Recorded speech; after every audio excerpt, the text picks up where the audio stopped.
Taste the Daily. எழுதாத பேனா சிலைக்கு 82 கோடி ரூபாய் மக்களின் வரிப்பணத்தை வீணடிப்பது நியாயமா என ஸ்டாலினுக்கு அதிமுக பொதுச் செயலாளர் எடப்பாடி கே பழனிசாமி கேள்வி எழுப்பியுள்ளார். விழுப்புரம் மாவட்டம் திண்டிவனத்தில் நடைபெற்ற மக்களை காப்போம் தமிழகத்தை மீட்போம் எழுச்சி பயணத்தின் போது அவர் இதனை தெரிவித்தார். அறநிலைத்துறையில் 9 கல்லூரி திறந்தான்னு சொல்றாங்க. நான் என்ன சொன்னேன்? கல்லூரி திறப்பது வேண்டாம் என்று சொல்ல, அரசின் சார்பா திறங்க, அரசு கலைக்கல்லூரி திறங்க, அப்பதான் அந்த உயர்கல்வி கீழ் வரும். ஆனா அறநிலைத்துறையில் கீழ் திறக்கும் போது சுயநிதி கல்லூரி ஆயிருது.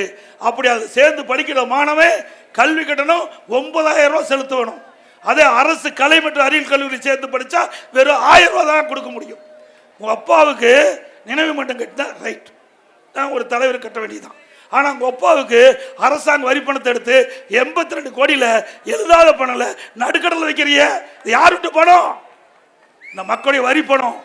ஆனா அதுக்கெல்லாம் பணம் இருக்குது. கலை மற்றும் அறிவியல் கல்லூரி அரசாங்க சார்பாக கட்டினா பணம் இல்லை. திரு ஸ்டாலினுடைய மகன் உதயநிதி ஸ்டாலின் ஏங்க நடு டவுன்ல கார் ரேஸ் நடத்தணுமா? நடு டவுன்ல கார் ரேஸ் நடத்தணுமா? அங்கதான் நடத்தணுமா? ஏன் வேற இடத்துல நடத்தின ஆகாதா? அதுக்கு 42 கோடி செலவு. ஏங்க நமக்கு சைக்கிளே இல்லாத இருக்கிற நிலையில கார் பந்தயம் தேவையா? 42 கோடி வீணாக்கினீங்கள.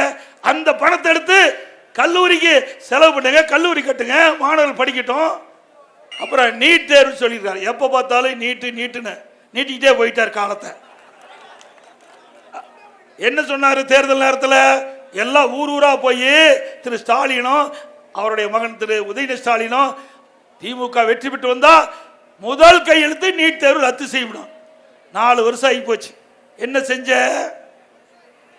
செஞ்சிருக்காரா? நீட் தேர்வுக்கு ஏதாவது நடவடிக்கை எதுவுமே இல்லை. அத்தனையும் பொய். அப்புறம் உதயநிதி ஸ்டாலின் சொல்றார் நீட் தேர்வு ரத்து செய்வதற்கு ரகசியம் இருக்குனாரு. என்னப்பா ரகசியம் சொல்லு, இப்போ சொல்லு. 4 வருஷம் ஆகி போச்சு. 4 வருஷம் 3 மாசம் ஆகி போச்சு. ஒரு 8 மாசம் தான் பாக்கி, தேர்தல் வந்துடும். இப்போ அந்த ரகசியம் சொல்லு. மக்கள்லாம் தயாரா இருக்கிறாங்க ரகசியத்தை கேட்க.